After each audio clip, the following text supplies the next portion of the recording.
Hey everyone, welcome back to ShePropTalk.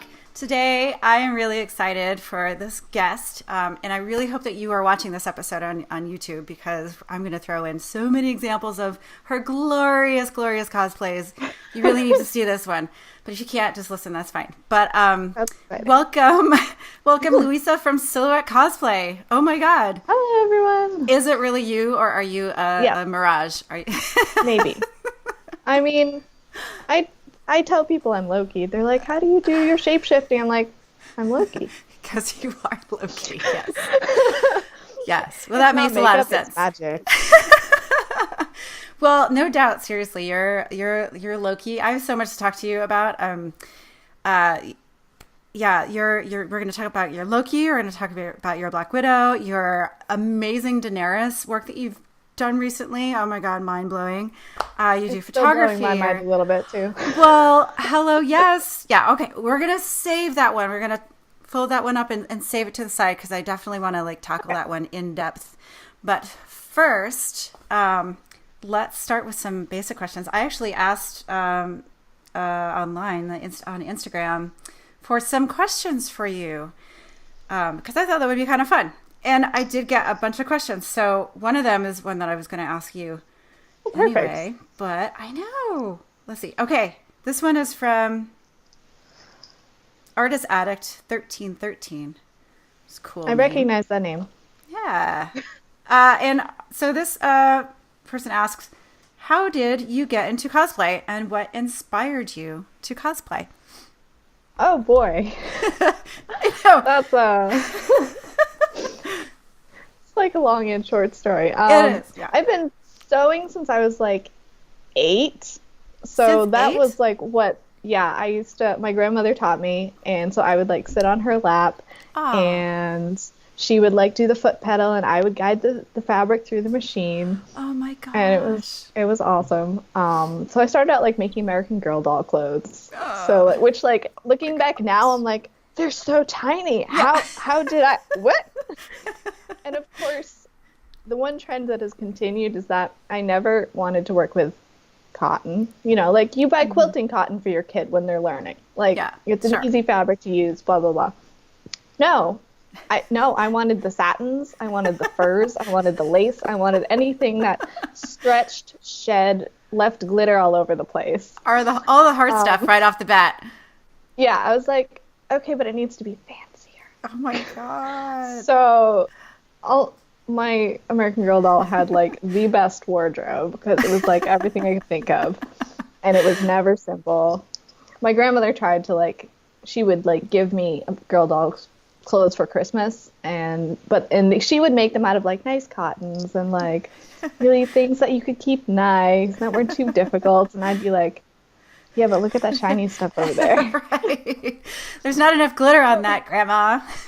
Yeah, so that's how the sewing started. And then I got into Harry Potter, so I would be modifying graduation robes to be Harry Potter robes, which I feel at least 50% of my generation did exactly that thing because it was black robes, great. Yeah, no, that's perfect. I'm now a wizard. That's a good gateway into the world and realm of cosplay for sure. Yeah, I didn't really know about cosplay at that point because I was 11, and I was just making costumes, so I didn't really think of it as cosplay per se.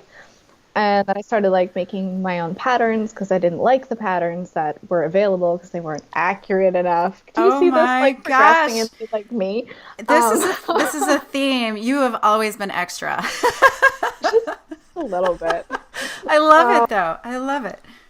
So I think I went to my first convention in I never remember if it was 2011 or 2012, but it was one of those two.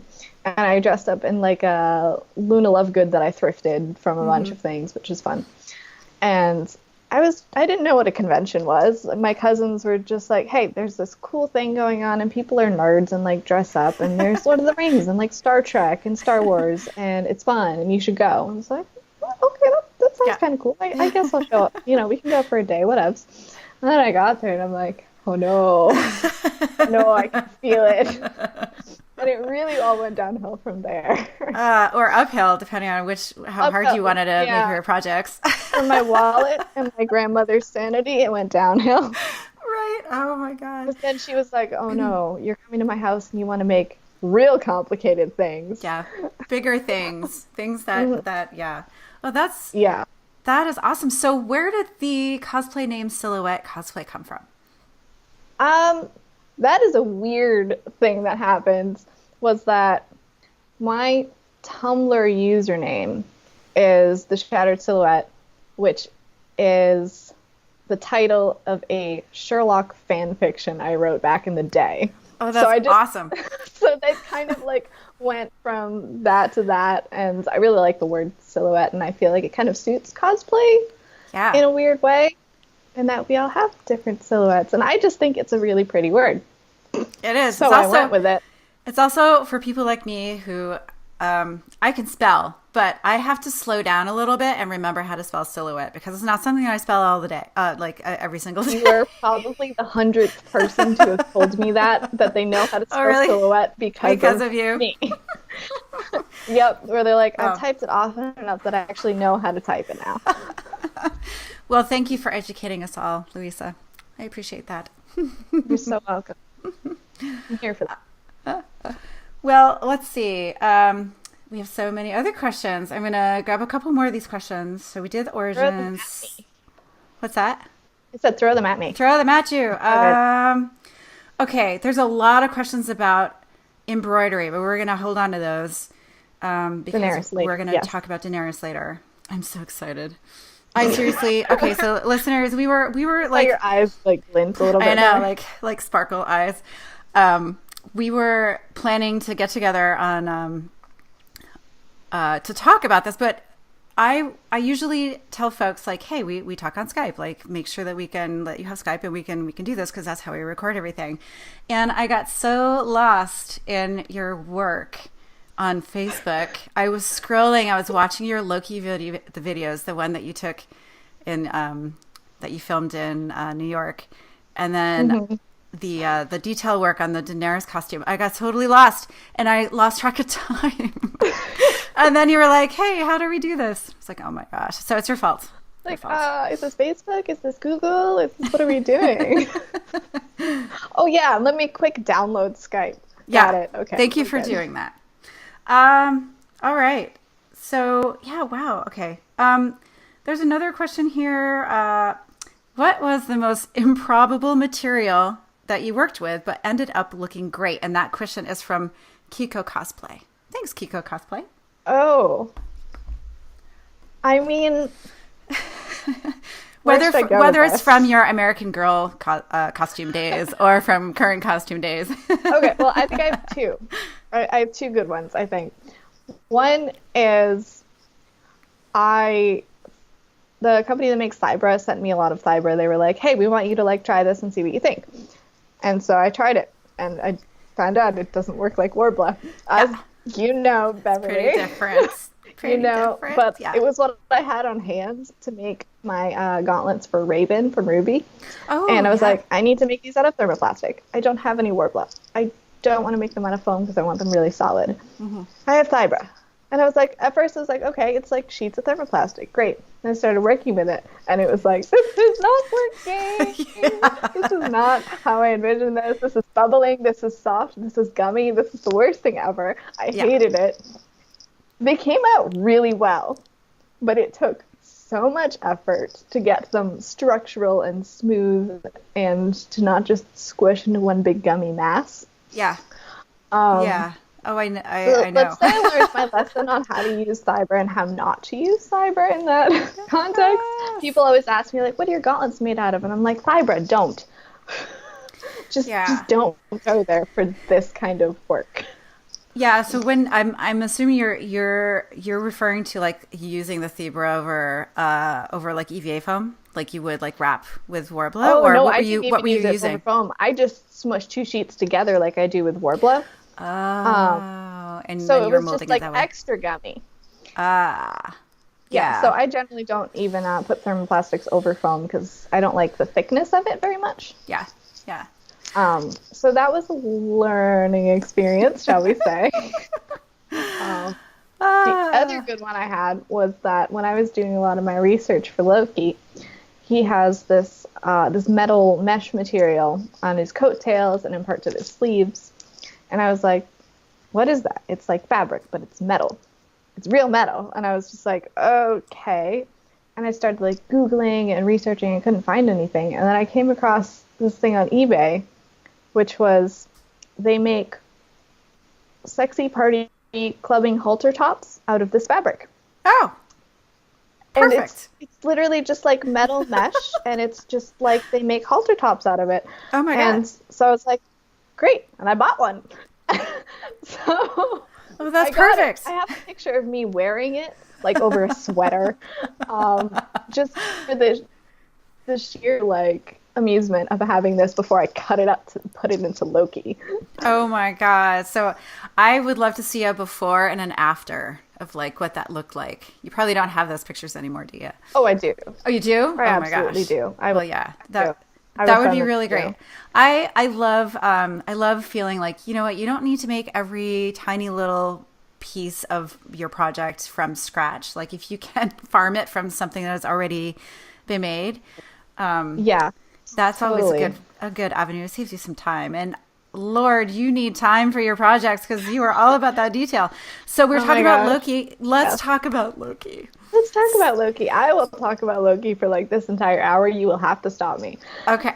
All right. You'll have to keep me on track so we get everything. All right. I do have some questions. So what is it about Loki that drew you to the character? Okay.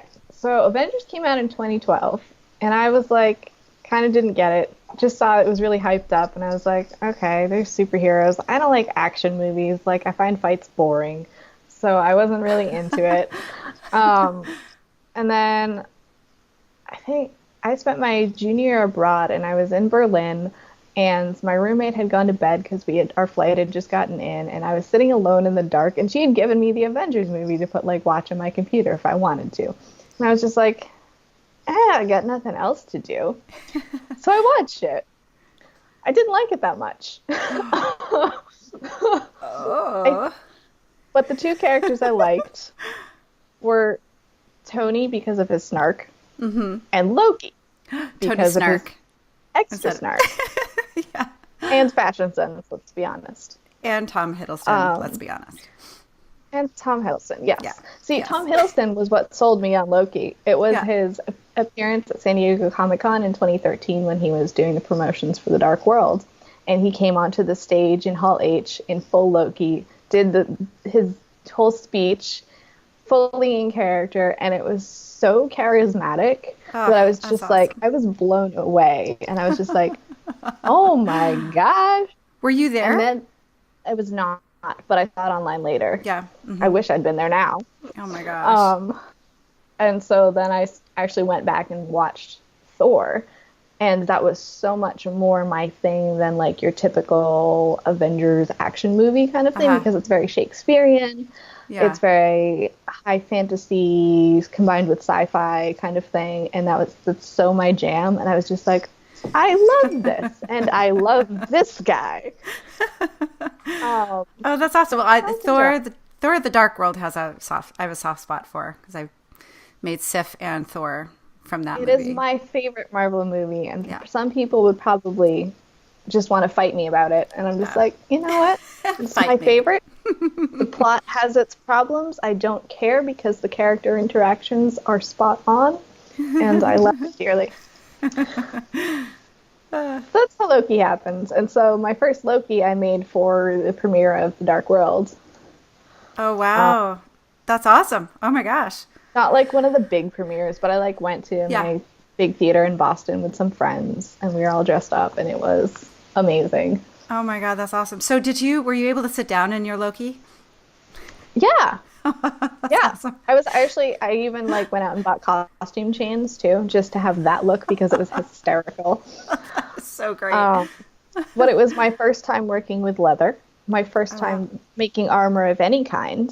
I made it out of foam. Yeah. It was just like craft foam, and I looked up a bunch of tutorials, and I'm like, I don't know what I'm doing, but I really want to make this costume. And that first iteration did have the 3,000 zipper stops because I went that far.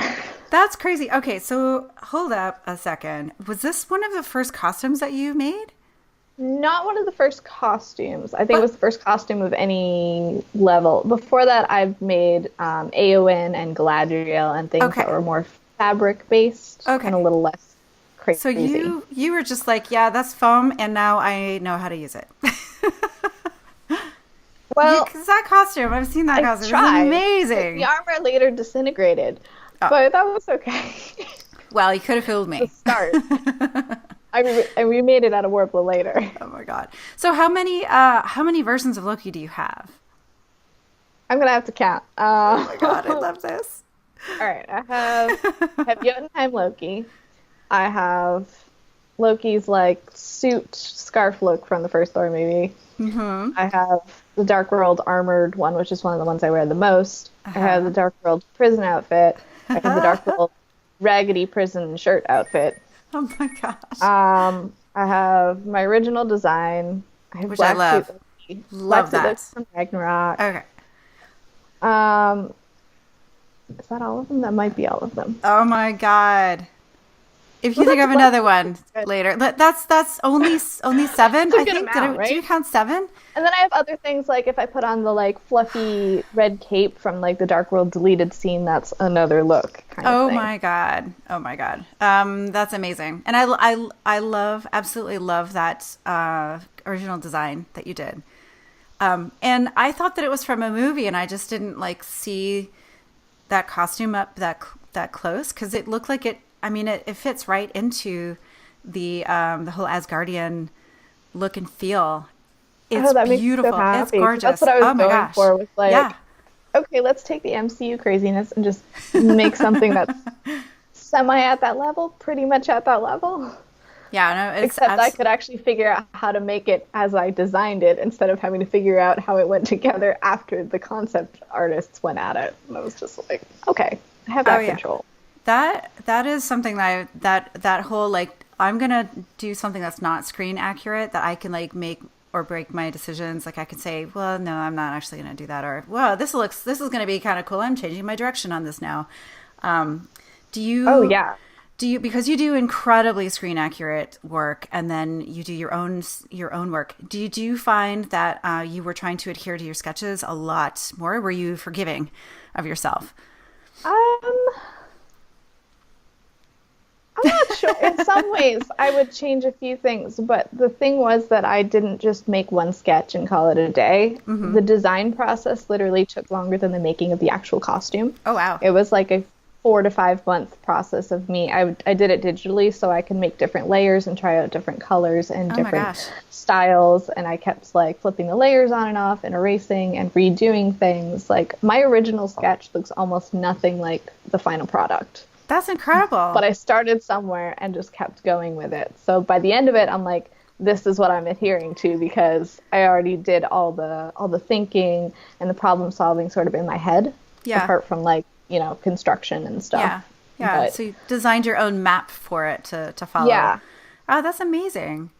Wow. I didn't realize that it had taken such an enormous amount of that you spent that much time on the design. That is amazing. I yeah, love that.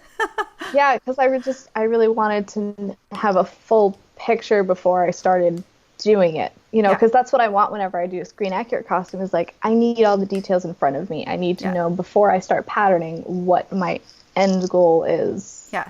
in the process. Ah, that's amazing. I didn't realize that. That's very cool. Well, okay, listeners, please, if you somehow don't know her Loki, all of the Lokis, we went over, I think, All of seven, Loki. all of them. Please do yourself a favor and go check them out because they're absolutely beautiful. And the thing that I love that you do is that you're an incredible editor, like photo editor, and you also take your own photos. Am I right?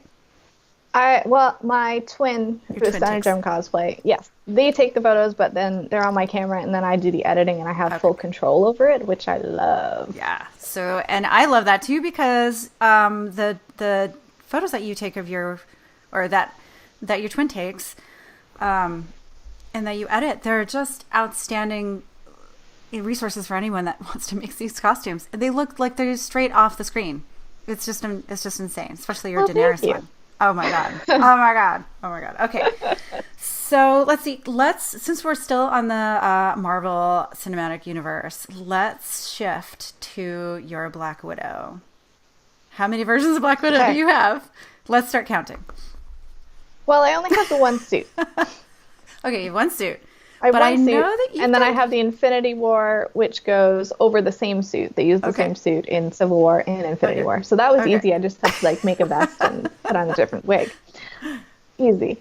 And then I have a couple of her casual looks from The Winter Soldier. Mm-hmm. She has a dark brown leather jacket, and then she has a striped jacket hoodie, which like all the Black Widow cosplayers are constantly looking for. Yeah. It's like the high prized item of the Black Widow cosplay community.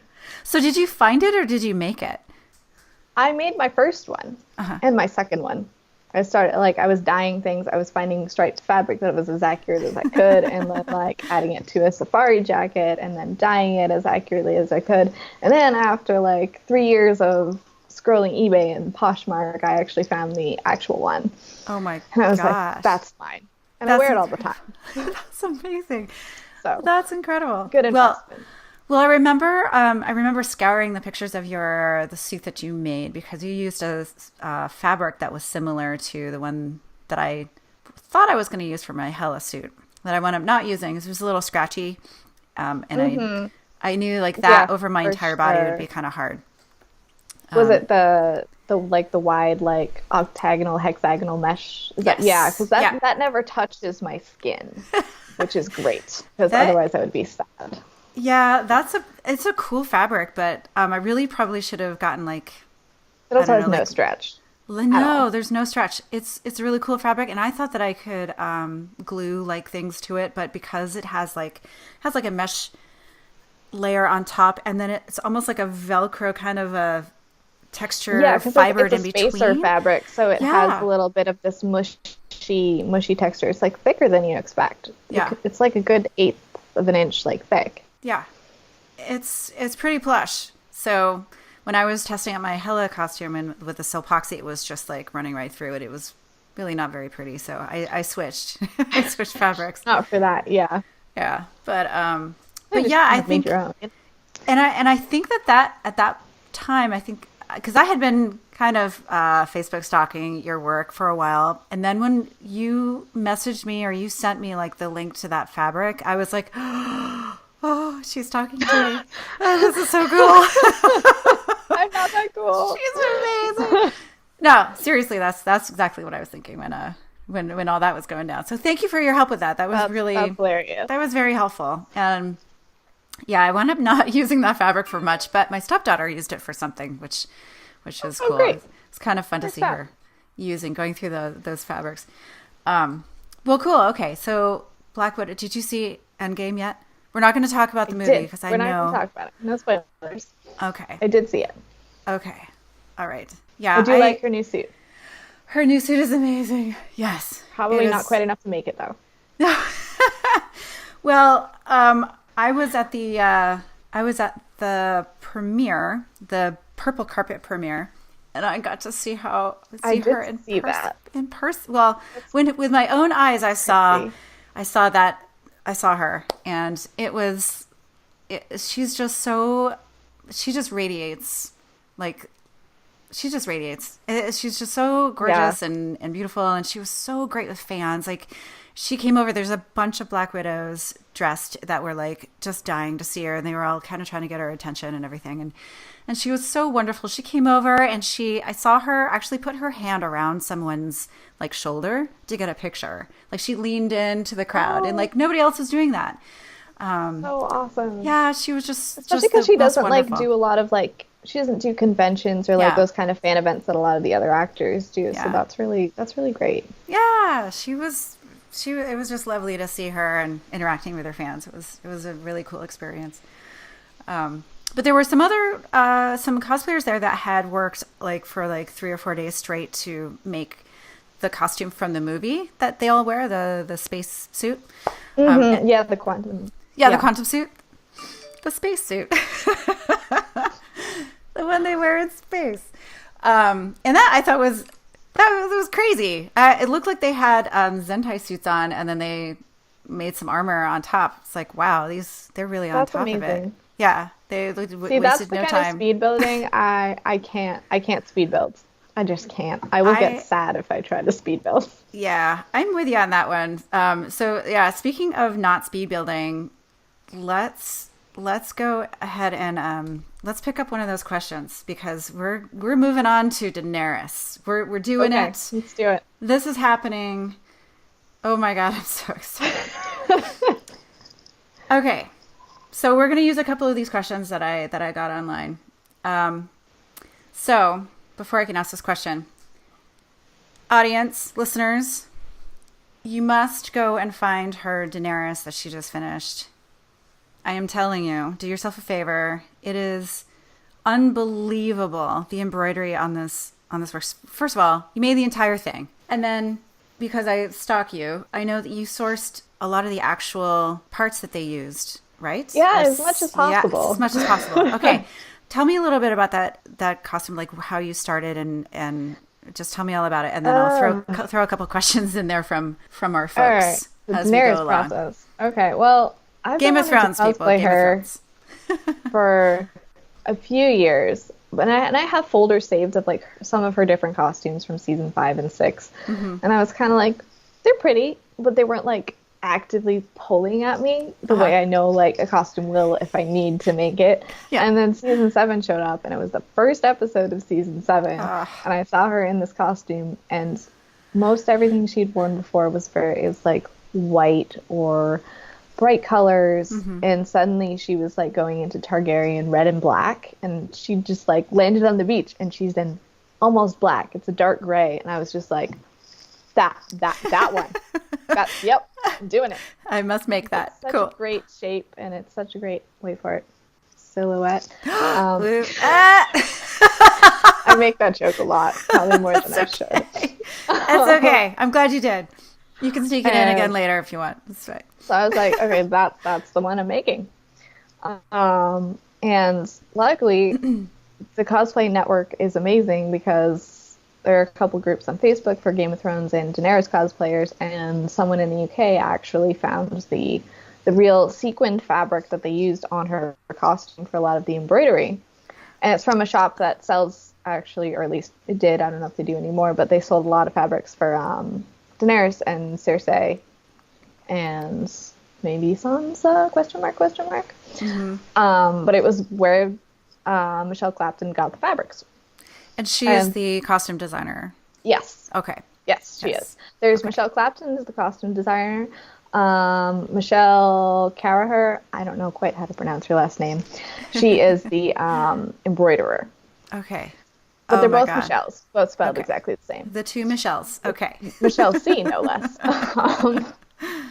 Yeah, so thanks to the other Daenerys cosplayers, I was able to order this fabric that they used on the actual costume. Oh my God, that's amazing. It's basically sequins set onto a silk chiffon. And I had to cut off all the sequins because they only used the sequins, not the actual. They didn't use it as fabric. They used it as sequins. Oh my God! So are you talking about the little wavy doos? Yeah, they're like little wavy kind of spiky leaf shapes, and they're like not an inch long. They're maybe like 3/4 of an inch long. Gosh! I ended up using about 650 of them on the embroidery. Oh my God! How many yards of that did you get? Like, and were you like, how do I know if this is going to be enough? Big leap. The first qualm I had was how expensive it was, because it was like $150 a yard. So yeah, I was like, oh no. Plus international shipping from the UK. Yeah. And then did you have to buy a whole yard? Like they were like, no, we don't. What? Really? I messaged the shop, and I was like, so could you sell these in like increments that are less than a yard? And they're like, yes, or meter in this case. Yeah. And they said, yes, you can get 1/10 of a meter, and that will be enough. Whoa. Yep. So I got 1/10 of a meter. The shipping cost more than the actual fabric, but oh my gosh, I still have a little bit left over, so it was more than enough. And I was like, great, because I don't have to spend $150 on this fabric. Oh my God, that's great. That's great. I'm surprised, but that like gives me hope for, for finding. Oh, that's awesome. And I love that the community, the builder community, they all kind of like push you towards where you could actually get it. Yeah. That's really nice. Great. That's awesome. So that was like my first step was like, okay, well, I bought this screen accurate sequence. Now I have to make it. It still took me a year to actually start because really? of other projects, life things, and I wasn't feeling the motivation exactly. Yeah. And I had to make a corset for the first time to go underneath it. And I was just like, this is so much. I don't know if I could do this. I've never done embroidery before. I have news for you. You can do anything. From what I see, you're unstoppable. Like, if it's wigs, transforming yourself with makeup, crazy numbers of Loki renditions, your own character designs, like your incredibly screen accurate Daenerys costume that is from one of the most beautiful shows that I think for costume design. Yeah, I really, and I know that you must feel this looking back at your work and being able to say, yeah, that's pretty awesome. I did that. Yeah, no, it's so cool. And sometimes it's like, I did that? What? What? Well, believe it, sister, because you did it. Okay, so now that we talked about your embroidery, now most of the questions that I got online about like what do you want to ask Silhouette Cosplay, most of them were about embroidery. Noelle Cosplay asks, how do you survive the endless tediousness of hand embroidery? Well, it helps that I really like hand sewing. I'm not going to lie. Like, that's part of it. I love doing handwork. Some people hate it. I adore it. I watched a lot of TV. How many seasons of shows did you get through? I don't even know. I kept switching between things. I think that's my funny. My go-to show is MASH, which is really? Oh my gosh, that's so great. Well, there's a lot of episodes to watch. Not everybody of my generation knows MASH, but those who do, I'm just like, yeah, I definitely know MASH. That's funny. So when you, not to sidebar too much, but when I watched, so I was watching SHIELD a lot. Like I blew through like all of the seasons of SHIELD while I was making WASP. So every time I see anything SHIELD related, it brings me back to making WASP. Do you feel the same? Or is MASH just like a part of your regular watching? So often. Yeah. I've rewatched it so many times that it's not really like a specific thing anymore. Yeah. Well, that's awesome. But, yeah. It's a lot. It was a lot of embroidery. It was like half of the time that it took to make the whole costume was embroidery. Yeah. Which was about 120 hours or something in that range. That was embroidery. Was that for like both of the shoulder pieces or for like one? Because I remember you posted, you're like, I'm done with one and now I have to do the other one. Oh my God. That was for the total of, I think, all the embroidery, the main embroidery pieces. It ended up being like 120 hours. Oh my God. That's I actually kept track of my hours on this costume, which I have been bad at up till now. But with this one, I like kept track of like my expenses and my hours and where I got things and the amounts of things I got. Because I'm just like, I got so many embroidery materials from so many different places. And I had to keep track of like, does this thread color work? Do I need to order that or that color? Or they're slightly different and that makes a difference in the overall costume. And it was like, oh my gosh, that is an art in and of itself. That's for sure. I have always said that I'm going to do that, and then I just don't. Yeah, I was pretty committed on this one. Yeah. We'll see if it continues because it so far is the only one I have done that for. Yeah, well, that's great though, and now you can look back on it as a resource if you're like, yeah, how did I do that, or where did I get that material from, or how many hours did I spend on this? Mm-hmm. That's amazing. So okay, so you watch MASH. I love that. I watch things. I listen to music sometimes. I can't snuggle with my cat because he tries to eat everything I embroider. Oh yeah. He'll be like, that's bad. Ooh, MASH. Ooh, sequins. Ooh. Yeah. He was permanently locked out of my room during the course of this build, and he was very sad about it. Oh, well, that's But for I the left it best. like on my table, so I'm like, I cannot be going to work and leaving you here. No, sorry. Yeah. Yeah, we don't want our little ones getting into our projects for their Oh. safety. Safety first. All right, so we have another question. This one is from Mel Chowski. And Mel wants to know, with all the incredible details, do you get project burnout? And how do you deal with it, if you do? I feel Or are like you I'm just kind like of in all in that the zone? state. I mean, during once I'm going on a project, I pretty much just keep going unless I run into a problem, and then I get frustrated more than burned out, and it will, take me, either a couple hours or a couple days to like work through that snag and feel like, okay, I got through it. Look at all the stuff I finished. Now let's keep going. Yeah. Yeah. So once I'm in the zone, I'm in the zone. But like after a project, I'm like, what do I do now? I feel like I need to be working on something, and yet I don't have to do embroidery anymore. I say, looking at Aowen, my next project. Yeah. That's another Oh, no. tangent. But I feel like right now I'm in that weird in-between place where I don't want to necessarily be working on a huge build. Mm-hmm. And especially because I pushed myself really hard on Daenerys, especially with a deadline that I originally did not intend to set. But it got to the point where I was like, I was going to cry if I didn't finish it for Katsucon. Yeah. So I pushed myself really hard, and it was worth it because I finished it and it was great and I felt amazing. But after, I was like, okay, I need to like clean my sewing space. Yeah. First of all. Yeah. And then just sort of step back. And it's been nice because I've been doing little projects, like working on my beading for Galadriel, which absolutely has no deadline and is just like tedious beading if I feel like doing some handwork. Yeah. Or working on my Endgame Black Widow wig, which was like coloring a wig with markers.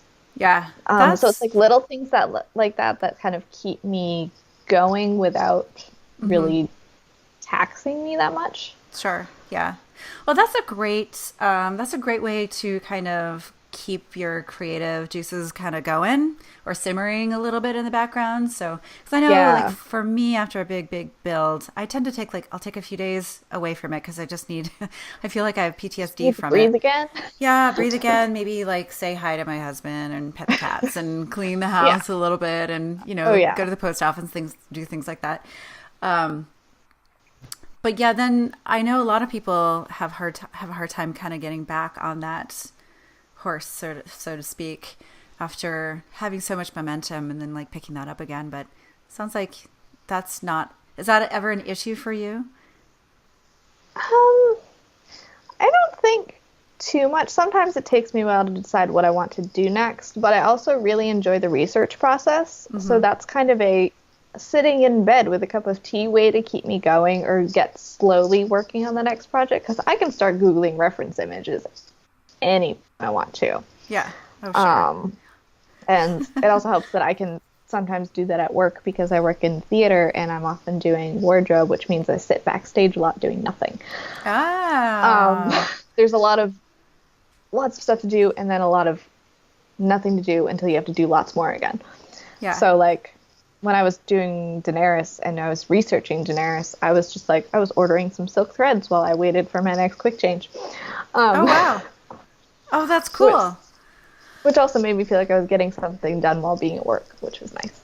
Yeah. Wow. That's really nice. So it's nice to like be able to collect reference photos and do those sort of downtime, semi-relaxing things that aren't actively like pushing yourself to make something. But I still feel like I'm getting my brain into that thinking process. And the more I think about a project, the better the process ends up. Like I will stare at reference images for probably hours and just be like, I'm going to look at this again and see if I find anything new. And sometimes I do, until I have like all the seam lines are like in my brain. Yeah. Yeah. They like become part of the network. But then it's great when I start making something and I'm already really, really familiar with it because I've stared at it for so long. Yeah. Yeah, I'm kind of similar. I'm the queen of Post-its. Like at work, I'll wind up leaving work with like 5 or 6 Post-its of like lists and little sketches of a detail, just to kind of get my hands into the lines and the, wait for it, silhouette of the costume. Is it okay that I use that? Absolutely. Okay. I love that you just did that. Thank you. Sorry, couldn't help myself. All right, let's find another question.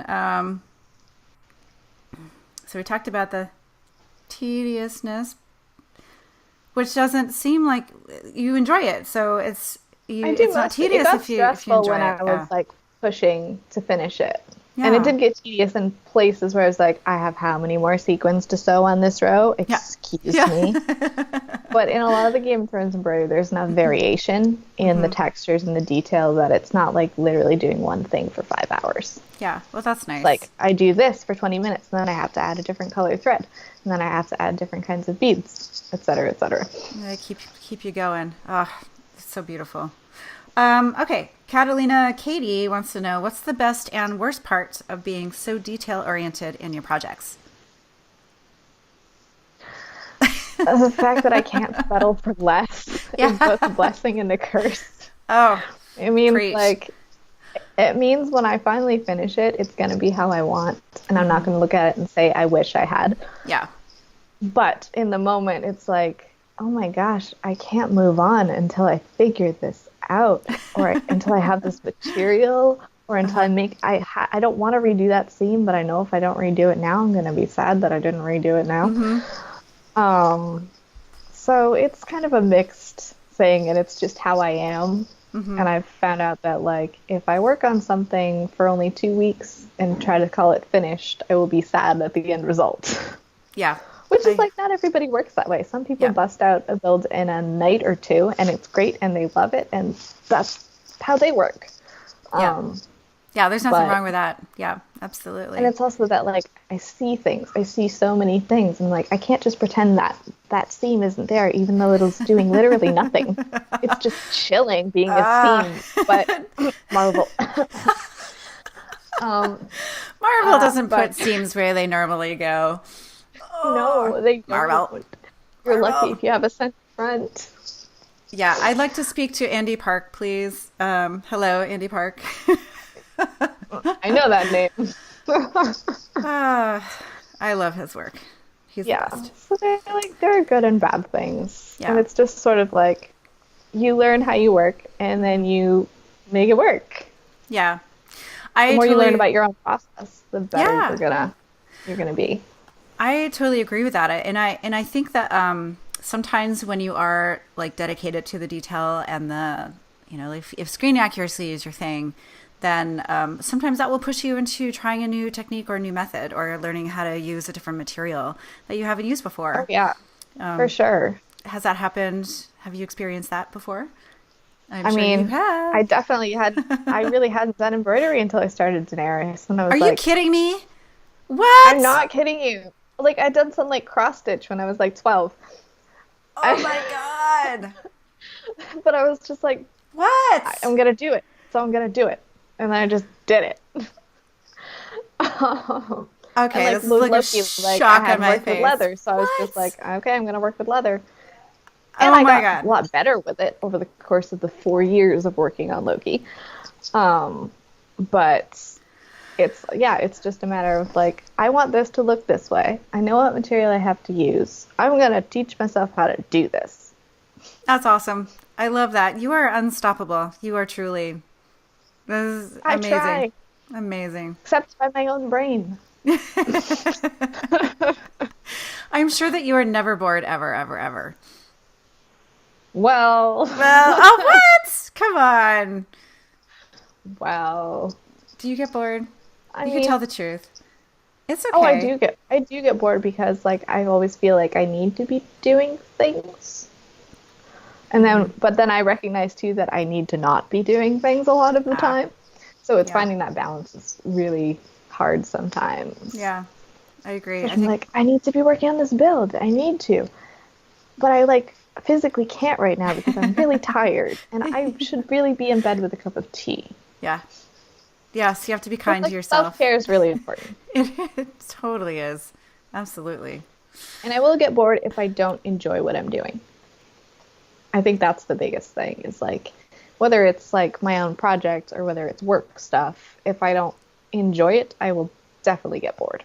Yeah, that's for sure. I think that's the thing that like, well, not that I would get bored, but like if I don't take commissions. Do you ever take commissions?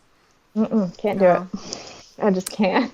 Yeah, I've taken a couple, and then I've just decided I'm just not going to do that anymore because I don't ever want to be in the position where I'm not enjoying what I'm doing. If I don't like the project that I've taken, like that, I've done that with the former parts of my life and other avenues that aren't related to cosplay. And when I was freelancing forever ago, and that was really hard.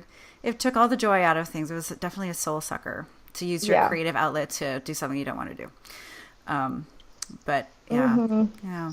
Yeah, it's like I do this for myself. I could not do it for somebody else. Yeah. The satisfaction wouldn't be there and the commitment wouldn't be there. Yeah. The passion wouldn't be there. Yep. Plus, like, who knows how much to charge for anything anyway? Like, what? Oh, I know. And like to give a fair price, I feel like, yeah, that's like a whole nother ball game is Oh, yeah. commission work and pricing. And oh my gosh, I have a few people that I constantly send, like if anybody asks me for commissions, I send them over to Luisa, or not Luisa, you're Luisa. Eliza, you're Luisa. Eliza from Eldris Arts. She's amazing. I send people to her too. She's in your neck of the woods, isn't she? Yeah, she's a couple hours from me. Yeah? Ugh, I miss the East Coast. So I'm from Vermont. That's where I grew up. And I have some, she's sort of like my second mom. She lives in Brookline. And so occasionally I will be in the Boston area. So next time. I am like 20 minutes from Brookline. Really? So, yes. Okay. So next time I'm there. You're visiting. Yes. Hello. Good. Yes. Yes. Well, definitely. And maybe I can see your Daenerys in person. Oh my God. I would just die. Are you going to wear that again sometime soon? I am. I probably don't have another convention until August because of life and work and things, but I think she's going to be at Fan Expo Boston. Oh my God! Wait, so when in August is that? That is the weekend of like the 13th, 14th, whatever that weekend is in the middle of August. But I can't. Sorry, I'm looking at a calendar now because it's going to bother me. 16th, 17th, 18th is Fan Expo Boston. I don't know if that I'll be able to go.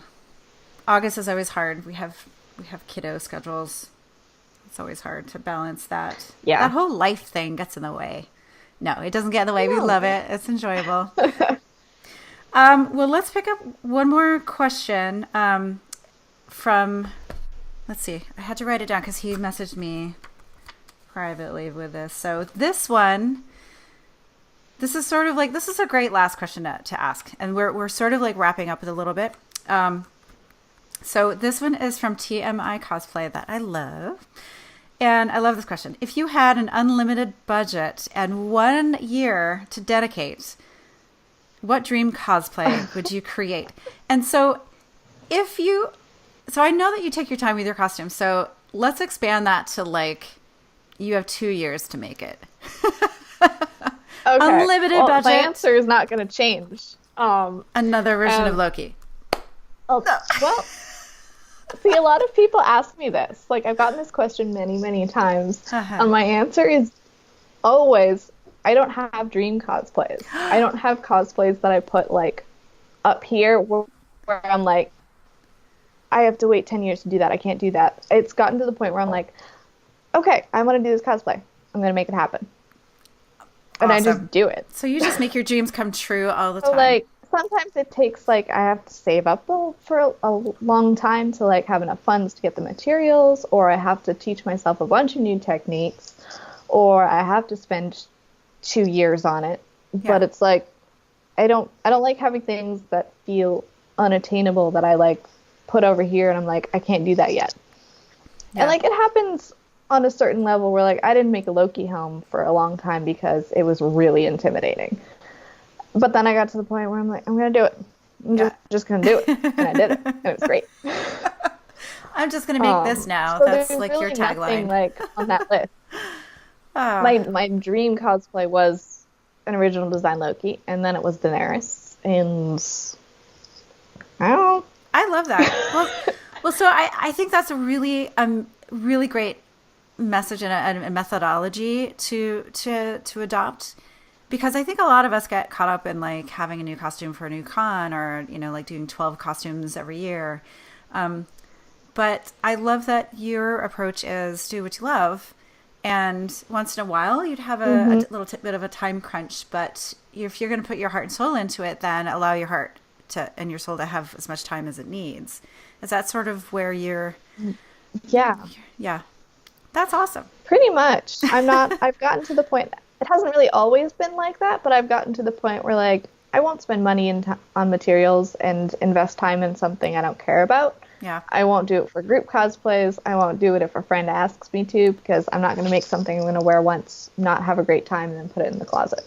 Yeah. I'm going to make something I will wear to 4 different conventions in the same year, and love wearing it. Yeah. And wear it again the next year and the next year.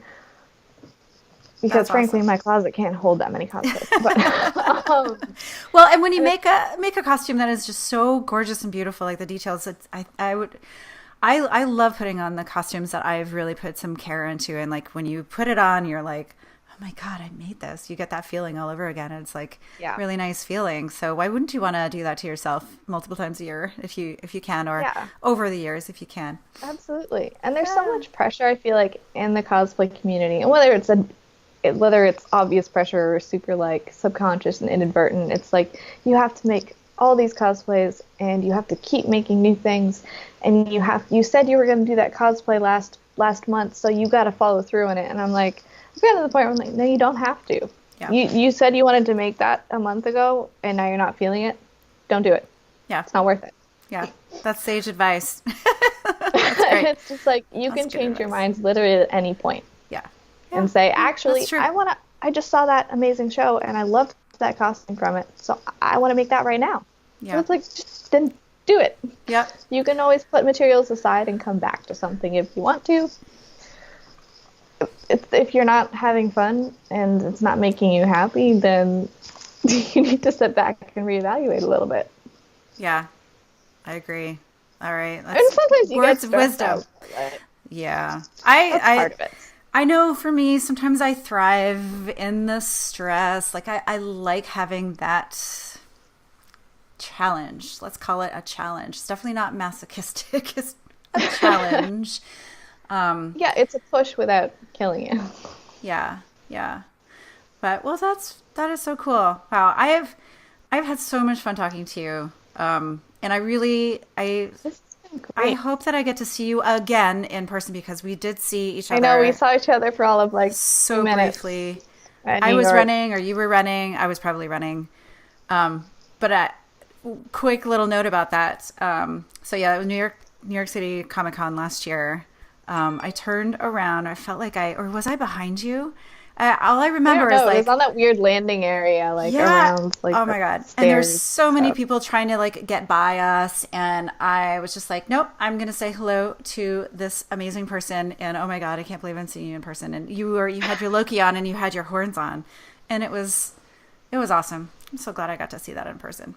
Yeah. I know. Awesome. I was very sad you were not in costume at that point. I know. I was like, I know who that is, but I did go and see your Hella and poked it at the booth. Good. So poke the Hella out of that. Definitely took selfies and sent them to you. So good.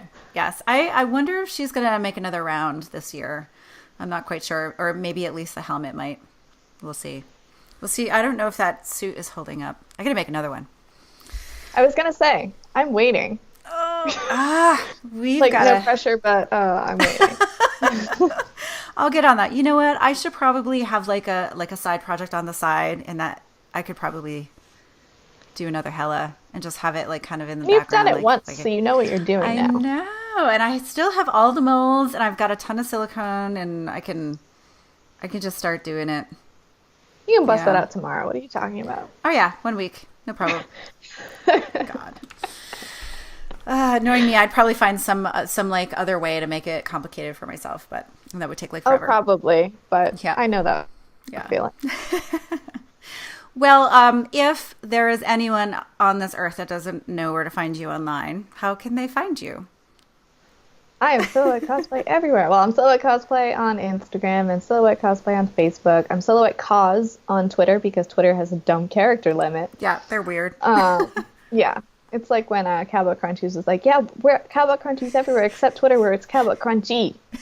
No S because of Twitter. Yeah, and I'm down in creative. It's just too short. Yeah. But I'm pretty easy to find. It's always a Loki icon. Like, my profile picture is always Loki. Yeah, awesome. Well, thank you. Thank you for joining me. Thank you. This was awesome. This was not an hour. I refuse to believe this was an hour. I know. I've been looking at Like the clock. 15 minutes. It feels like it's been only 15. So let's do this again. Next time when you're done with your I'm totally on board for your coming next crazy costume that you are making, or we'll like dive headfirst into all about one of your costumes. Like we'll talk more about Loki, or I'm sure you're not done with Loki. Oh, no. Yeah. All right. Never. We'll always have some Loki to talk about. All right. Well, thank you, everyone. Especially thank you so much for the folks that asked some questions. That was really fun. And if you guys want to find more of Luisa's work, definitely go check her out online. And if you aren't a part of the SheProp community, and you are a female or LGBTQ or NB, you are totally welcome to come over to our SheProp community and join us.